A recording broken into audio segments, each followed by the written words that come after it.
The AllStar app, the #1 app in the business. UFC, Bellator, One Championship, PFL, and more.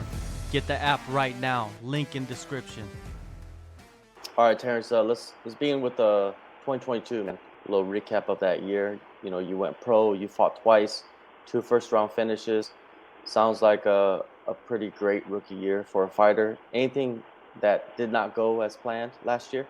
I definitely wanted to get another one in before the year was over. But things happen. People get hurt. It was out of my control.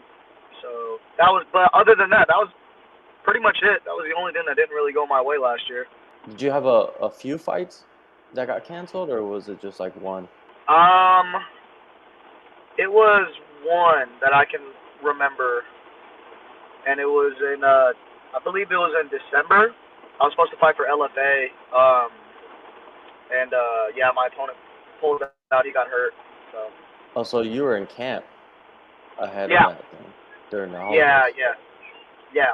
All right, so you're staying sharp throughout the last part of the year. I was going to ask you about what you've been doing since then, since September, but you've been in camp. Anything in particular that you like focused on during that camp? Even though you didn't fight, it must have allowed you to improve. Yeah, definitely. Just keeping my hands up higher than I usually do. The person that I was fighting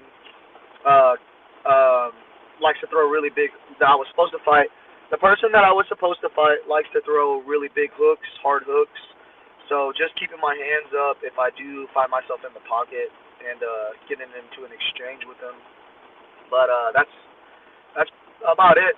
Any like cross training or like maybe coaches added to your team or any new training partners throughout that time? I started training. I had one of my old teammates, Beto.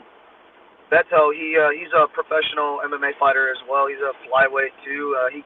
He was coming in and was getting some sparring rounds with me, and then I also started going to this boxing gym in Vallejo. It's like 15 minutes away from the city where I live in, and was getting some really good boxing work in with this guy named Bryce, this Hawaiian kid named Bryce. He's really, really, really good. He was helping me get my boxing right. And then I just recently took a trip to Las Vegas to kind of be a part of Brandon Moreno's camp to help him get ready to fight Davison Figueiredo again. And it was great, man. I met some really good coaches. Met some other fighters that were really good. All of them kicked my ass pretty good.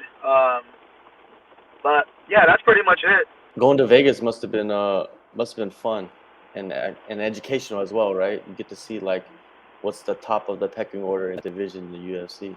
Definitely. It was fun.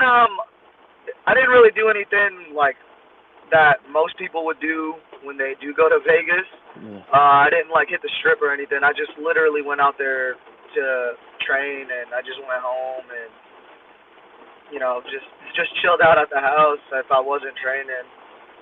But it was a really cool experience though. Like I got to train at the Apex Center. I got to train at the Performance Institute.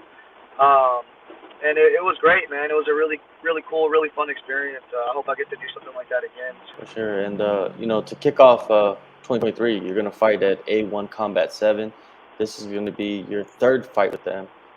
Why did you decide to stick with this promotion? Usually guys coming up, they're traveling, fighting for any promotion that will allow them to. My last fight, the one that fell through when my opponent got injured, was actually supposed to be for LFA. But yeah, like I said, shit happens, and it was out of my control, and my management team, Iridium Sports Agency, just found me another fight, and then it just so happened to be with A1 Combat again. I do plan on kind of exploring the other professional promotions out here. I definitely want to get a fight in with LFA. I definitely want to get a fight in with Cage Warriors.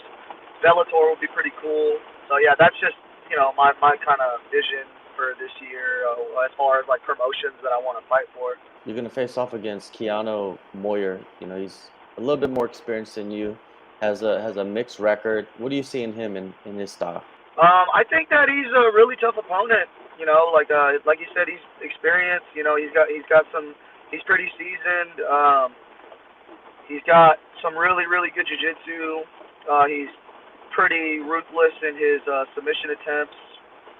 I know that he's been training at Bang Muay Thai. I just think it's going to be fun, man. I think it's going to be a really good fight.